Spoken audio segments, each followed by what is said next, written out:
বিসমিল্লাহির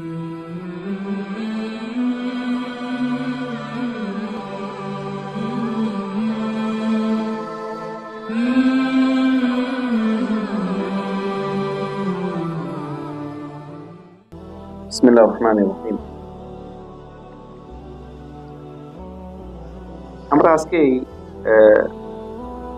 দুটি ঘটনা আপনাদেরকে বলবো, কয়েকটি ঘটনা, ছোট ছোট ঘটনা বলবো। প্রথম ঘটনা মনে রাখবেন যে শিক্ষিত মূর্খ, মানে একদিকে শিক্ষিত আর একদিকে মূর্খ। যেভাবে নাকি আল্লাহ সুবহানাহু ওয়া তাআলা কাফেরদের সম্পর্কে বলেছেন যে ইয়ালামুনা যাহিরাম মিনাল হায়াতিদ দুনিয়া ওয়া হুম আনিল আখিরাতি গাফিলুন। এই দুনিয়া সম্পর্কে তারা অনেক জ্ঞান রাখে, আখিরাত সম্পর্কে কি তারা জানে। এটা কাফেরদের অবস্থা। মুসলিমদের অবস্থা অনেক বিপজ্জনক। অনেক জ্ঞান রাখে, দুনিয়াবি জ্ঞান, অনেক বড় ডাক্তার, পিএইচডি করেছে, অনেক বড় ইঞ্জিনিয়ার, কিন্তু মানে ইসলামের মৌলিক অনেক জানা। আমি বলি না যে সবাই আপনারা আলেম হয়ে যান, মৌলিকও জানতে হতো নাকি।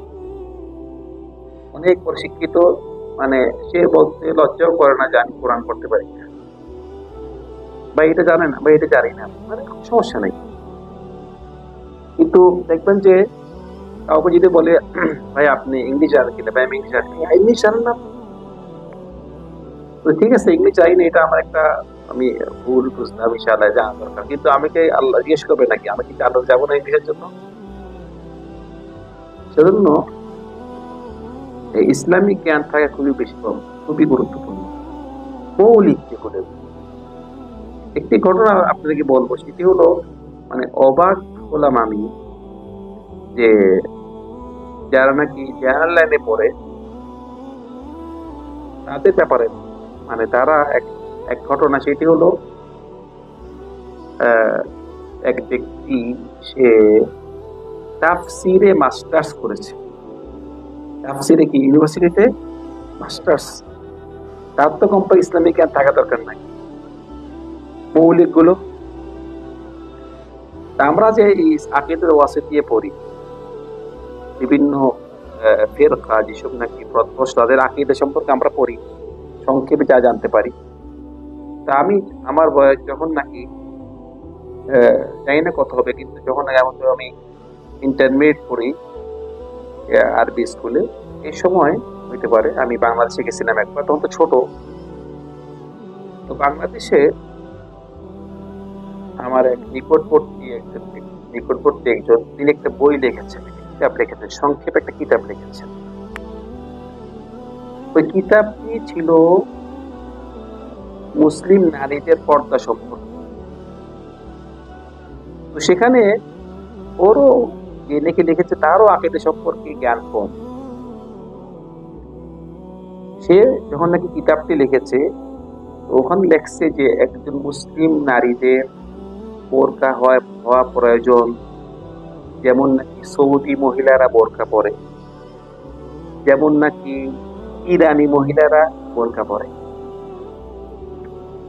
আমাকে বলছিল যে, আমি তো ছোট ছিলাম, তো আমাকে বলছিল যে মনির তুমি একটু বইটা দেখো তো কোনো ভুল আছে কিনা। তা আমি বইটা একটু দেখলাম, জাস্ট কয়েকটি ভুল আমার চোখে ধরেছে। তার মধ্যে একটা ভুল এটা দেখলাম যে উনি লিখেছে যে সৌদি মহিলাদের বোরকা পরা এবং ইরানি মহিলাদের বোরকা পরার কথা। তো উনি এই বইটি লিখেছে, উনার সাথে উনাকে যে সহযোগিতা করছে একজন ব্যক্তি, উনি মানে তাফসিরে মাস্টার্স করেছে, ওনাকে সহযোগিতা করেছে বইলে। আমি ছোট্ট একটা তালেবে ইলম, এদেশে লেখাপড়া করি। আমি এই ক্লাস 10-11 আমরা শিয়াদের আকীদা সম্পর্কে আমাদেরকে জানানো হয়েছে, শিয়াদের যে জঘন্য আকীদা। আমরা এই সাহাবাদেরকে কথা বলতেছি, এখানে আহলে সুন্নাহ ওয়াল জামার আকীদা হলো রাসূল সাল্লাল্লাহু আলাইহি সাল্লামের পরেই কে উত্তম? আবু বকর। শিয়াদের কাছে আবু বকরই কাফের। আপনারা মানে সাধারণ মানুষ বাদ দেন, শিক্ষিত মানুষরা যারা নাকি ইসলামিক ডিপার্টমেন্ট না তারা তো জানা দরকার এগুলো। তো আমার দুঃখ হলো যে আমি যখন নাকি আমার এক টেবিলে বসা, আমি তখন তো ছোট, আসলে ক্লাস 10 নাকি 11 নাকি আরো ছোট হইতে পারে, ভুলে গেছি। আমি বললাম যে দেখেন আপনি এখানে আহ, ইরানি মহিলাদের কথা লেখলেন কেন? ওরা তো শিয়া না, ওরা, আমরা কি ওদেরকে অনুকরণ করব? আমি যখন এই কথা বলেছি, তখন এই যে মাস্টার্স যে তাফসিরের উপরে, সে আমাকে দিয়ে টিটকারি করা শুরু করলো যে দেখেন দেখেন, ইরান নিয়ে কথা বলে, ইরান নিয়ে কথা বলে, মানে ইরানরা কত আছে, ইরানরা কত একটা খাঁটি মুসলিম পার্টি আর কি। আমি বললাম ভাই আপনি এত বেশি কথা বলতে পারছেন, বলছে ভাই আসলে আপনি ইরান সম্পর্কে, মানে শিয়াদের সম্পর্কে যদি জানতে, তাহলে আপনি শিয়াদের পক্ষে এভাবে লিখতেন। কারণ শিয়াদের সাথে আমাদের কোনো পার্সোনাল কোনো সমস্যা আছে? যে নাকি যারা নাকি সাহাবাদেরকে কাফের বলবে, তারা কিসের মুসলিম? যতই ইসলামের কথা বলবে, যতই আমেরিকার বিরুদ্ধে, বিভিন্ন দেশের বিরুদ্ধে বলবে, এসব তো কোনো আমাদের দেখার বিষয় না। আমাদের দেখো তার, সে আমাদের যে কোরআনকে ভুল বলে, সাহাবাদের কাফের বলে, আমাদের মা আয়েশা রাদিয়াল্লাহু আনহাকে বেবিচারী বলে। সুতরাং আরো জঘন্য আকীদা আছে। তো এই বেচারা মাস্টার্স করছে তাফসীরে, কিন্তু সে নিশ্চয়ই জানে না। সেজন্য আমাদের আকীদা সম্পর্কে ও জানা দরকার আছে ভাই, মানে আকীদা সম্পর্কে জানা, বিভিন্ন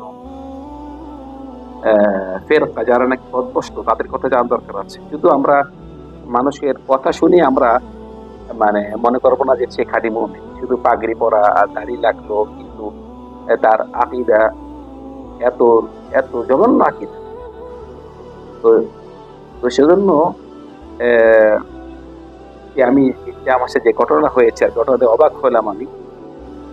কিন্তু আমি তো যখন ছোট ছিলাম এত বেশি বেরোই নেই, কিন্তু এই ঘটনা আমার এখনো আমার ব্রেনে রয়ে গেছে, আপনি জানেন।